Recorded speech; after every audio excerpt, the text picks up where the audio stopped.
Барлықтарыңызға сәлем, менің каналыма қош келдіңіз. Бүгін сіздермен начинкасына қарақат қосылған, өте жұмсақ болып шығатын, ең бастысы дәмді болып шығатын чизкейктің әзірлейтін боламыз. Міндетті түрде сіздер бір жасағаннан кейін оны екінші қайтара жасайсыздар. Сондықтан видеоны соңына дейін қараңыздар. Видео ұнаса менің арнама тіркеліп, лайк басып, комментарий қалдыруыңызды сұраймын. Және қоңыраушаны басып қойыңыз. Менің келесі шыққан видеоларым сізге бірінші болып көрінетін болады. Ал енді іске кірісейік. Бізге таза ыдыс керек болады. Және ұнымызды салып аламыз.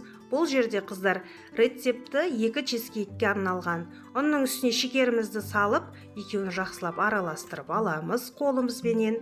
Және салқын холодильниктен шыққан сары майымызды үккіштен өткізетін боламыз.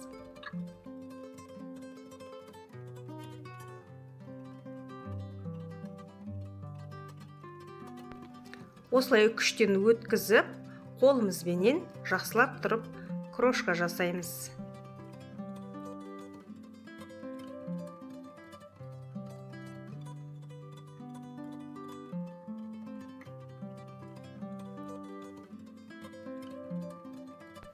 Мінекей осылай крошканы жақсылап тұрып жасап аламыз.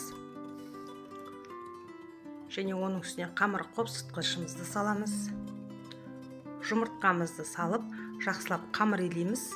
Басы бірікпей қалады деп ешқандай уайымдамаңыздар. Қолдарыңыздың, алақандарыңыздың жылуыменен бағана салған сары майымыз еріп, жақсылап қамыр иленеді. Ешқандай қорықпай илей беріңіздер. Тестамызды осылай үстелдің үстіне қойып та, басын біріктіріп илеуге болады. Мен осылай жасаймын. Сіздер де жасасаңыздар болады. Ең басты қамырымыздың басы біріксе болғаны.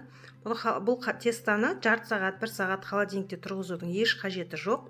Қамырды илеп болғаннан кейін 5 минут тындырсаңыз болды, ары қарай пирогты жасай беруге болады.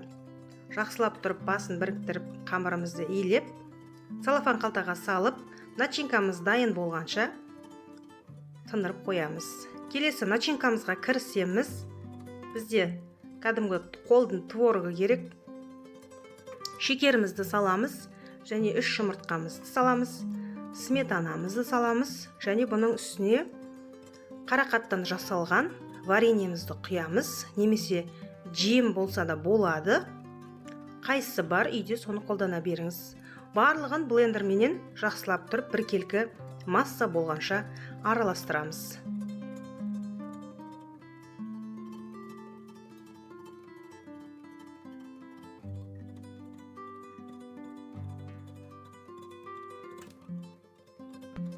Мінекей біздің начинкамыз дайын болды. Енді қамырымызды алып, 2-ге теңдей бөлеміз.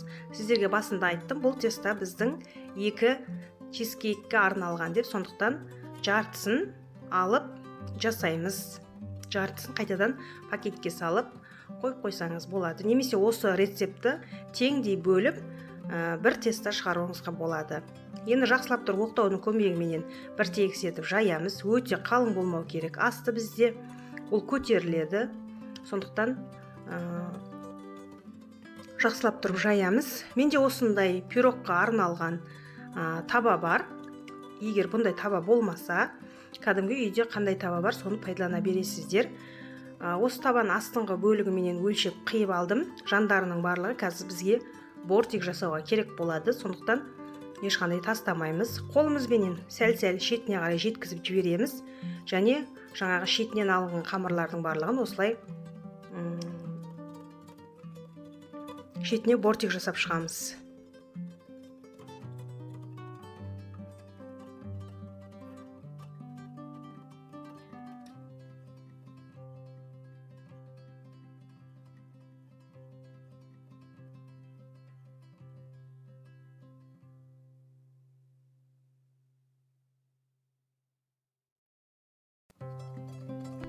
Біздің пешіміз осы кезде 180 градуста қызып тұру керек. Енді қамырымызға начинкамызды құйып, қамырымыздан қалған кішкене бөліктерінен осындай бетіне узор жасап жүруге де болады, немесе жасамай ақ қойсаңыз өз еркіңіз. Менде осылай узор жасадым. Пышақтың көмегіменен осылай кесіп бетіне сеткі қылып қойдым. Сіздер де солай жасасаңыздар болады.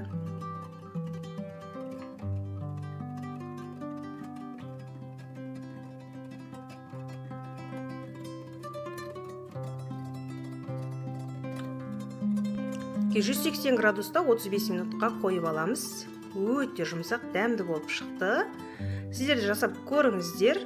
Видеоны соңына дейін көргеніңізге үлкен рахмет.